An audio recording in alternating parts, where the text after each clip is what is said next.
ವಿಧಾನಸಭೆಯಲ್ಲಿ ದ್ವೇಷ ಭಾಷಣ ತಡೆ ಬಿಲ್ ಪಾಸ್ ಆಗಿದೆ. ಇದಕ್ಕೆ ಬಿಜೆಪಿ ಆಕ್ರೋಶ ವ್ಯಕ್ತಪಡಿಸಿದೆ.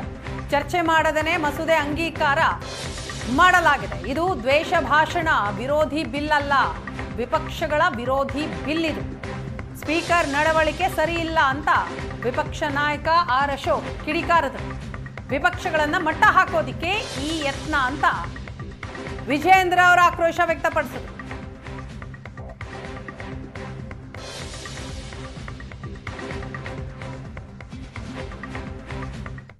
ನ್ಯಾಯಾಧೀಶರುಗಳನ್ನು ಜೈಲಲ್ಲಿಟ್ಟರು. ಅಟಲ್ ಬಿಹಾರಿ ವಾಜಪೇಯಿ, ಅದ್ವಾನಿಯವರಂಥ ನಾಯಕರನ್ನ, ಜಾರ್ಜ್ ಫರ್ನಾಂಡಿಸ್ ಅಂತ ನಾಯಕರನ್ನ, ದೇವೇಗೌಡರನ್ನ ಎಲ್ಲರನ್ನೂ ಜೈಲಿಗಟ್ಟರು. ಅದೇ ಒಂದು ರಾಜಕೀಯ ಪಕ್ಷದಿಂದ ಇವತ್ತು ಈ ಬಿಲ್ ಬಂದಿರೋ ಅಂಥದ್ದು ಕಾಕತಾಳೀಯ ಪಕ್ಕ. ಅಂದರೆ ಆ ಸಂಸ್ಕೃತಿ ಅವರ ತಲೆಯಲ್ಲಿ ಬಂದ್ಬಿಟ್ಟಿದೆ.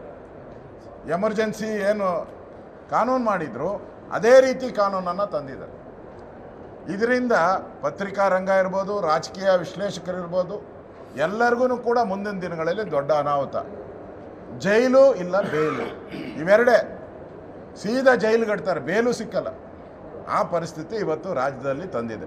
ಇವರಿಗೆ ದ್ವೇಷ ಭಾಷಣ ಮಾಡೋರು ಮೊನ್ನೆ ಬಿ ಜೆ ಪಿಯ ಸೋಷಿಯಲ್ ಮೀಡಿಯಾದಲ್ಲಿ ಕಳೆದ 2 ತಿಂಗಳಲ್ಲಿ ಎಷ್ಟು ಜನದ ಮೇಲೆ ಕೇಸ್ ಹಾಕಿದ್ರ? ಅವಾಗ 20 ಜನದ ಮೇಲೆ ಕೇಸ್ ಹಾಕಿದ್ರ. ಆಗಲೇ ಕೆಲವರು 5 ದಿನ 6 ದಿನ ಜೈಲಲ್ಲಿ ಬಂದಿದ್ದಾರೆ, ಕೆಲವರು 20 ದಿನ ಜೈಲಲ್ಲಿ ಬಂದಿದ್ದಾರೆ. ಈಗಾಗಲೇ ಇರೋ ಕಾನೂನಲ್ಲಿ ಏನು ಪರ್ಮನೆಂಟಾಗಿ 10 ವರ್ಷ ಜೈಲಲ್ಲಿ 8 ವರ್ಷ ಜೈಲಲ್ಲಿ ಇಡಬೇಕು ಅಂತ ತೀರ್ಮಾನ ಮಾಡಿದ್ದೀರಾ? ಅವ್ರು ತಂದಿರೋ ಅಂಥ ಕಾನೂನುಗಳೇನಿದೆ, ಈಗ ನಮ್ಮ ಬೆಲ್ಲದವರು ಇದು ಕುರಾನಲ್ಲಿ ಏನೋ ಇದೆ, ಅದನ್ನು ನೋಡಿಬಿಟ್ರೆ 100 ಕೇಸ್ ಹಾಕಬೇಕು, ಅಷ್ಟು ಭಾಷೆ ಇದೆ ಅದರಲ್ಲಿ. ಹಂಗಾರೆ ಅದನ್ನೆಲ್ಲ ಬ್ಯಾನ್ ಮಾಡ್ತೀರಾ ನೀವು? ಏನು ಸ್ಪೀಕರ್ ನಡವಳಿಕೆ ಇದೆಯಲ್ಲ, ಇದು ಸರಿ ಇಲ್ಲ. ಯಾವ ಸ್ಪೀಕರನ್ನು ಈ ಥರ ನೆನ್ನೆನೇ ಸ್ಪೀಕರ್ ಅವರು ಅಧ್ವಾನ ಮಾಡಿದ್ದಾರೆ ನಮ್ಮ ಇದನ್ನು 0 ಅವರ್ಗೆ ಕೊಟ್ಟು ಹೆರಾಲ್ಡ್ ಪತ್ರಿಕೆಯ ಒಂದು ವಿಚಾರವನ್ನು 0 ಅವರ್ ಬರೋದೇ ಇಲ್ಲ. ಇವತ್ತು ಮತ್ತೆ ಸ್ಪೀಕರ್ ಅವರ ನಡೆ ಇದು ಪ್ರಜಾಪ್ರಭುತ್ವ ವಿರೋಧಿ ನಡೆ. ಹೇಟ್ ಸ್ಪೀಚ್ ಬಿಲ್ ಬಗ್ಗೆ ಸಮಗ್ರವಾಗಿ ಚರ್ಚೆ ಮಾಡಬೇಕು, ಎಲ್ಲ ಸದಸ್ಯರು ಕೂಡ ಇದ್ರ ಬಗ್ಗೆ ಸದನದಲ್ಲಿ ಚರ್ಚೆ ಮಾಡಬೇಕು ಅಂತೇಳಿ ನಾವು ಕಾಯ್ತಾ ಇದ್ದರೆ, ಯಾವುದೋ ಒಂದು ನೆಪ ಇಟ್ಕೊಂಡಿತ್ತು ಸ್ಪೀಕರ್ ಅವರೇ ಸಹಕಾರ ಕೊಟ್ಟಿತ್ತು, ಆ ಬಿಲ್ಲನ್ನು ಚರ್ಚೆನೂ ಕೂಡ ಮಾಡಿದರೆ ಪಾಸ್ ಮಾಡಿಸ್ತಾರೆ ಅಂತ ಹೇಳಿದ್ರೆ, ಎಲ್ಲೋ ಒಂದು ಕಡೆ ಸಭಾಧ್ಯಕ್ಷರು ಇವತ್ತು ಈ ಪ್ರಜಾಪ್ರಭುತ್ವ ವಿರೋಧಿ ನಡೆ ಅನ್ನೋದು ಅನುಸರಿಸ್ತಾ ಇದ್ದಾರೆ. ನಾವು ಮತ್ತೊಮ್ಮೆ ಸದನ ಪ್ರಾರಂಭ ಆದಮೇಲೆ ಮತ್ತೆ ಆಗ್ರಹ ಮಾಡ್ತೇವೆ, ಯಾವುದೇ ಕಾರಣಕ್ಕೂ ಈ ಬಿಲ್ಲು ಸಮಗ್ರವಾಗಿ ಚರ್ಚೆ ಆಗಬೇಕು. ಒಪ್ಪಲ್ಲ.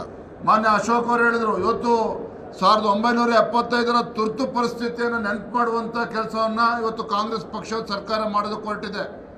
ಎಲ್ಲೋಗಿ ಪ್ರಜಾತಂತ್ರ ವಿರೋಧಿ ಒಂದು ಬಿಲ್ಲನ್ನು ಇವತ್ತು ಕಾಂಗ್ರೆಸ್ಸು ಕರ್ನಾಟಕ ವಿಧಾನಸಭೆಯಲ್ಲಿ ಮಂಡನೆ ಮಾಡಿದೆ.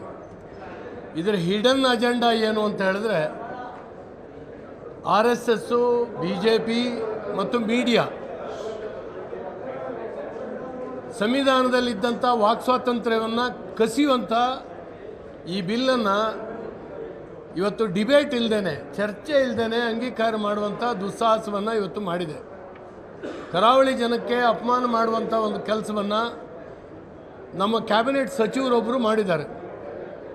ಅವರು ಅದನ್ನು ನಾವು ವಿರೋಧಿಸ್ತಾ ಇರುವಂಥ ಸಂದರ್ಭದಲ್ಲೇ ಬಿಲ್ಲನ್ನು ಇವತ್ತು ಓಟಿಗೆ ಹಾಕ್ಕೊಂಡು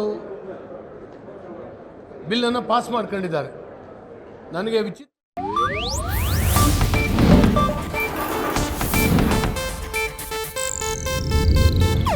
ಇದು ಏಷ್ಯಾನೆಟ್ ನ್ಯೂಸ್ ನೆಟ್ವರ್ಕ್ ಪ್ರಸ್ತುತಿ.